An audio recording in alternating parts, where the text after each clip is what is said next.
Aquí hablamos de los principales hechos noticiosos que ocurren en nuestras ciudades. Es una buena costumbre que practicamos cada mañana desde las 7 por Metropolitan 88.5 FM.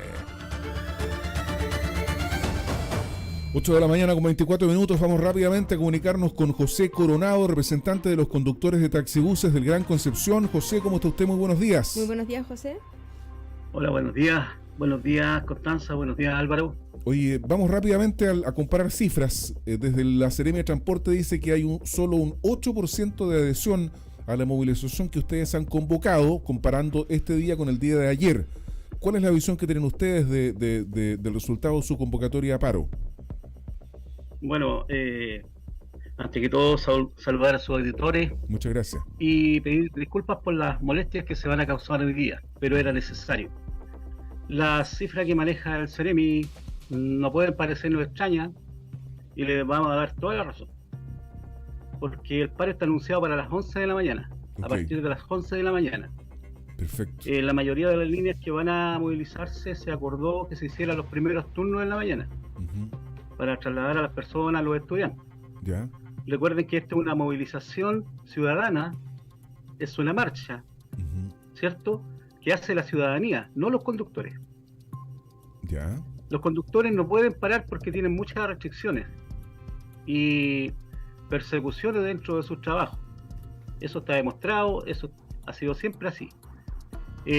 Por otro lado, esta marcha ciudadana invita a los conductores a sumarse a la marcha por un transporte público digno y eficiente para la ciudadanía, que tiene su origen en las malas condiciones laborales de los conductores. Pero José Coronado, para entender mejor de qué se trata esto, ustedes entonces no convocaron a paralizar la movilización colectiva desde el inicio de la jornada, sino que la paralización está convocada para las 11 en esta manifestación que ustedes van a hacer ahí frente a tribunales. Ahora, me imagino que no irán con sus máquinas, porque las máquinas no son de ustedes, digamos. No creo que los empresarios se las presten para que vayan a esta movilización. ¿Cómo lo van a hacer? Toda la razón, es una marcha. Nosotros nos acercaremos como conductores, también como ciudadanos, a movilizarnos. O sea, nos acercaremos a la plaza de tribunales, los conductores que quieran ir a manifestar que su precariedad laboral, si ese es el tema. A ver, el enfoque que le da siempre el área política, como son estos señores, que los seremis, que son personas pasajeras. Recuerda que los seremis que hemos tenido, hay algunos que han durado menos de un año, no son una autoridad reconocida por nosotros. Lamentablemente tenemos que acercarnos a ella para llegar al gobierno central. Pero en el ejercicio que se ha hecho con el último seremi, don Héctor Silva, él no ha estado a la altura de responder nada de los petitorios que se han hecho. Nada. ¿Qué es lo que están pidiendo, ayer, José Coronado? Mira, hay dos petitorios. Uno de la mesa del transporte, que la componen, no sé si ustedes están informados de eso, ¿quién compone esa mesa del transporte? Sí. ¿Cierto? Es la sociedad civil organizada en sus sindicatos, en federaciones, en las juntas de vecinos, ¿cierto? Los dirigentes de las universidades, no sé, pues de AMAR, del retail, de todo aquel que tiene una falencia para que sus colegas trabajadores puedan llegar a su trabajo en forma rápida o volver a sus casas sin esperar 2 horas de locomoción. Ese es el tema central de la película. Sí. Y esa comunidad organizada se reunió e invitó a los conductores a esas mesas de trabajo que vienen haciéndose desde mayo. Y también se convocó a toda la autoridad de la región, parlamentarios, diputados, senadores, alcaldes, y muy pocos dieron la cara. Bueno, yo entiendo que el Ceremi del Transporte también fue invitado. Que el Ceremi ha respondido todas las comunicaciones que ustedes le han enviado, ¿eso es verdad o no? Mire, el Ceremi tiene petitorios, y las respuestas que nos da no van de acuerdo con lo que se le pregunta. No tiene él una respuesta eficiente o certera de las demandas de los trabajadores. En el caso de las demandas de los trabajadores del rubro del transporte público, nosotros pedimos, por ejemplo, que se pongan en tabla en suma urgencia 2 proyectos de ley. ¿Ustedes recuerdan que asesinaron a un colega acá en Chihuayante, Oscar Sáez? Sí. ¿Han escuchado al Ceremi pronunciarse de la muerte de nuestro colega? ha pronunciado que a un conductor le pegaron un martillazo en la cabeza, acá en Ruta de las Playas le pegaron 23 puñaladas a un colega. ¿Y qué Aquí pronunciamiento no, esperan del CEREMI si son hechos policiales, pues, José Coronado? Pero es que resulta que esos proyectos de ley, uno de ellos es que se instalen las cabinas de segregación dentro de las máquinas, que protejan al conductor de las agresiones externas. Bueno, pero ¿usted cree que el CEREMI no acepta de malo o es porque los empresarios no quieren hacerlo? Si ese es el tema, pues. Porque el tema es que no se le dio la importancia a esta movilización. Ese es el tema. Que no se le dio importancia a la demanda de los conductores ni de la mesa del transporte. Ese es el tema. Porque aquí podemos decir, chuta, supuestamente, vale un 5% de la locomoción. Pero va a haber gente en la calle disconforme con lo que está pasando. ¿Quiénes son las organizaciones que convocan esta marcha ciudadana? ¿Quiénes adhieren a la marcha ciudadana? Ya. Por ejemplo, trabajadores del retail. Ya. El sindicato Falabella. Está la Federación de Estudiantes de la Universidad de Concepción. Están convocados los estudiantes secundarios. Está la FEMPRUS, de los trabajadores de la salud. Están las organizaciones sociales, juntas de vecinos. Vienen líneas completas de San Pedro de la Paz, líneas de Chihuayante. O sea, usted espera que sea nosotros deberíamos esperar que sea una marcha contundente la que hay convocada para las 11 de la mañana, entonces. Miren, la contundencia de la marcha no va a medir la realidad. ¿Pero la cómo? realidad es que a los conductores no se le paga sueldo. La realidad es que a ningún conductor se le paga una hora extra. ¿Cuántas horas en promedio trabajan? 6 horas al día. ¿Cuántas horas en promedio trabajan, don José? Mire, hay líneas más largas que trabajan 16 horas y las líneas más cortas, la interna, entre 13 y 15 horas diarias. ¿Qué es lo que impide, José Coronado, que la movilización colectiva licitada del Gran Concepción sea mejor que el desastre que hoy día es? Porque nosotros debemos concordar de que es un desastre. O sea, choferes manejando con la pecera, sin seguridad, con turnos largos, con sueldos bajos. ¿Quién impide que todo esto mejore? Mire, ¿dónde está la mano negra que ha impedido durante décadas mejore la movilización colectiva en el Gran Concepción? Porque no solamente este gobierno ha fracasado el gobierno anterior, el subanterior y el subanteanterior. Mire, nosotros hemos manifestado que esto no es un tema contra el gobierno ni político. El tema es la mala calidad de las autoridades que están en las regiones. No escuchan a la ciudadanía. Todos sabemos, hay un montón de reportajes en muchos medios de comunicación. ¿Qué es lo que pasa en la tarde-noche? La gente queda sin locomoción. Sí, claro. ¿Y por qué queda sin locomoción? Porque los conductores no tienen condiciones laborales. Y eso está plasmado en las peticiones al ministro. Son 4 puntos esenciales. A ver. Que se ponga a suma urgencia 2 proyectos de ley. Uno que es de las cabinas, ¿cierto? Sí. Y el otro es el tema de los subsidios. Que hay un subsidio por ley que tiene que llegar a los conductores, que es la ley 20.378. Oiga, pero perdón, artículo octavo transitorio, sí. Y que los empresarios no se los pagan a los conductores, se quedan con ellos en sus bolsillos. ¿Pero por qué no inician acciones legales? Porque eso están cometiendo un delito. Y eso está denunciado tanto al Ministerio de Transporte como al Ministerio del Trabajo. Pero hay que iniciar acciones legales. Oiga, y respecto de lo primero, de la cabina, ¿no eso no se resuelve con el inicio del perímetro de exclusión? Es que el perímetro de exclusión es un libro mucho más gordo que la Biblia, tiene mucho más versículos. Imagínese un perímetro de exclusión que lo vienen a anunciar con bombo y platillo, que va a entrar en vigencia en octubre y después se cambia, que en octubre se le va a dar como la Marcha Blanca. La Marcha Blanca, sí. Y que después de octubre vamos a tener que esperar 2 años para que entren en vigencia algunos de sus artículos. Pero también a la vez ese perímetro de exclusión, en estas conversaciones que hemos tenido en la Seremi del Transporte, el mismo Seremi reconoce que no es la solución, que la solución es la electromovilidad cuando estas líneas de taxibuses sean empresas. O sea, los buses eléctricos van a solucionar todo. Bueno, pero ¿el perímetro de exclusión establece o no establece la jaula que ustedes están pidiendo para su seguridad? ¿Sí o no? No la establece, sencillamente no la establece. Pero entonces, ahí no sé, pero ustedes ya no manejarían plata porque hay un sistema de pago electrónico, ¿no? El pago electrónico también se está, no sé, ¿cómo decirle la palabra correcta? Está solicitado, está conversado, se sabe que debería solucionar todos estos problemas, pero no hay financiamiento para instalarlo. Entonces, ¿qué es lo que dice la parte empresarial? Obviamente que ellos no tienen los recursos para instalar estos validadores, si no las empresas van a quebrar. ¿Y usted cree que es así?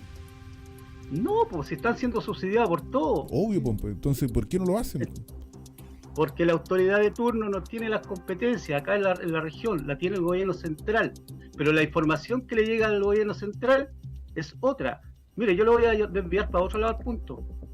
El ministerio pidió para acá, a la región, 3.500 millones para conformar un equipo multidisciplinario con profesionales para el plan Más Movilidad en Concepción. Y para eso hay plata al tiro. Pidieron plata, una cantidad enorme de millones para chatarrizar micros. Las micros más viejas se supone que hay que chatarrizarlas, salir de circulación, pero al empresario se la compran en alrededor de 20 millones de pesos cada micro vieja para que compren una nueva. Ya. Pero ¿se cumple esa finalidad? No. Y plata, y plata, y plata. Entonces, ¿qué es lo que dijimos nosotros? Oye, esta cuestión está parecida a las fundaciones, pues. El ministerio da y da plata a las grandes empresas. Por eso le vuelvo a hacer la misma pregunta a José Coronado. ¿Quién impide que esto mejore? Y usted no me ha respondido. El gobierno, es el CEREMI. Yo tengo la impresión de que no es ni el gobierno ni el CEREMI. Dice que son los empresarios. Yo creo que son los empresarios. Pero si quién impide que haya una licitación, quién no quiere que se lleve adelante el perímetro de exclusión, ¿quiénes son los que han manejado el transporte de pasajeros en la región del Biobío durante décadas? Son los mismos pero empresarios. Si usted mismo lo dijo en delante. Usted mencionó en delante una licitación que se hizo el año 2005 y se ha ido prorrogando cada 18 meses. Bueno, pero y nunca llamaron a licitación abierta. Usted tiene razón en lo que dice. Es que yo no veo la misma franqueza de parte suya, pues, José Coronado, porque es más fácil dispararle al gobierno que a los empresarios. No, acá no hemos disparado al gobierno, estamos disparando a autoridades de turno que no han tenido la capacidad, que es muy diferente. Porque mire, el presidente Boris tiene un programa emblemático, por un trabajo decente. ¿Y qué trabajo decente es trabajar 16 horas al día? ¿Qué trabajo decente es que no te paguen tu sueldo base?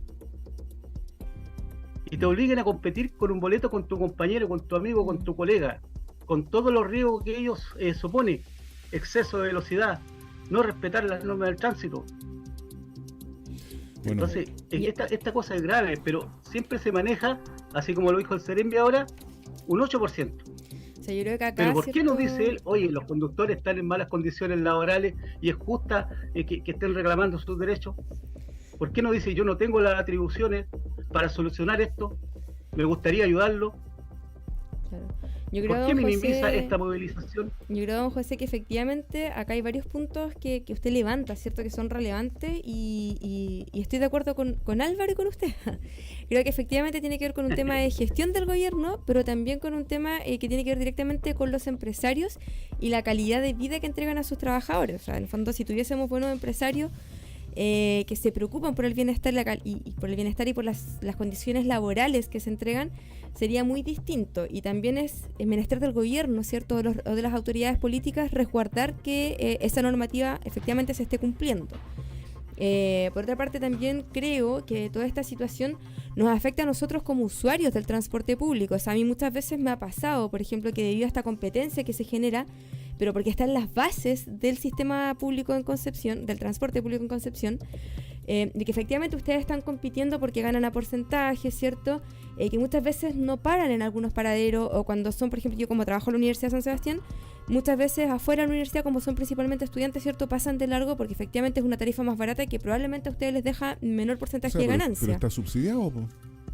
Pero pasa muchas veces por esta misma competencia, porque ellos ganan, muchos de ustedes ganan a porcentaje, ¿no, don José? ¿O hay algunos que tienen sueldo fijo? Sí, mira, yo creo que el 99% gana comisión o porcentaje. Hay algunas líneas que tienen sueldo, pero también es como ficticio, porque esa comisión que ganan se la trasladan a la liquidación de sueldo como que le están pagando sueldo, pero al final no se lo pagan. Es como camuflar que le cumplen con todo, pero al final no le pagan nada. Hay muchas irregularidades que efectivamente es importante levantar, y por eso también la importancia que usted está hoy en día acá contándonos cuáles son todas estas irregularidades que existen y cómo de forma colaborativa, ¿cierto?, entre los empresarios, entre las autoridades políticas y también entre ustedes que son el gremio de micreros del Gran Concepción, podemos llegar a puntos de acuerdo. Porque se nos fue el tiempo, lamentablemente. José Coronado, te doy 30 segundos para que termines la exposición. Solamente quiero dar una noticia positiva. Nosotros históricamente, no solamente a los dirigentes que estamos hoy día, hemos solicitado a las autoridades que hagan cumplir la normativa vigente, solamente la ley. Es tanto que tuvimos que ir a Santiago a pedir que la Dirección Nacional del Trabajo viniera a fiscalizar las líneas de acá de Concepción, y eso se está haciendo. ¿Y qué es lo que dijo esta Dirección Nacional? Que ningún contrato que existe hoy día es legal, porque todos los trabajadores deberían estar contratados por la empresa, por la línea, por la empresa operadora, no por la persona natural que es dueño de micro. Y en eso están haciendo ahora, primera vez en la historia del transporte público que se hace esto. Y aquí la Dirección del Trabajo, la antigua administración nunca quiso fiscalizar a las empresas. Entonces, aquí hay un poder económico, usted sabe, como el tema de las lucas. ¿Para qué vamos a entrar en detalle si no lo podemos comprobar? Sabemos lo que pasa, pero no tenemos la fuerza ni el respaldo suficiente para emitir declaraciones que todos sabemos que existen.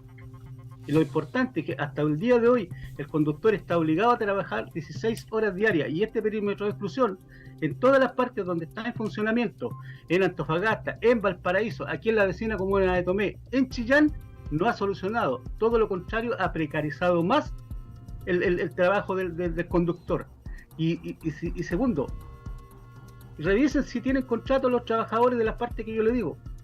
Aún están trabajando sin contrato. Entonces, eso es lo que nosotros queremos prever dentro de este perímetro de exclusión, que se resguarden los derechos laborales. Y eso es lo que no ocurre.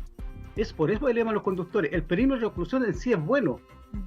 De lo que queda el perímetro, porque originalmente tenía mucho más cláusulas que respaldaban los derechos de los trabajadores. Le daban más respaldo a la ciudadanía, mejor frecuencia, pero ahora están acomodando la frecuencia. Si antes se trabajaba a 5 minutos la máquina tras otra, ahora con el perímetro van a trabajar a 15, para que el conductor esté obligado a trabajar de las 6 de la mañana hasta las 11 de la noche. Eso en este siglo XXI no corresponde, en el año 2023 no corresponde. Oye, no corresponde que nos atrasemos más, José Coronado. Tenemos que dejar porque tenemos una sección que viene más ratito. Queremos agradecer mucho la disposición que has tenido a conversar con nosotros. Sí, nosotros le agradecemos también, y aquí es más importante velar por los derechos de los trabajadores que ver cuánta adhesión tiene este paro. Ojalá que sea masiva para demostrarles también que la gente está conforme. Muchas gracias. Muchas gracias, José, que esté muy bien. Buenos días. Las voces de Buena Costumbre hablan desde el Biobío y son de Constanza Escobar y Álvaro Migueles. Confiar es buena costumbre.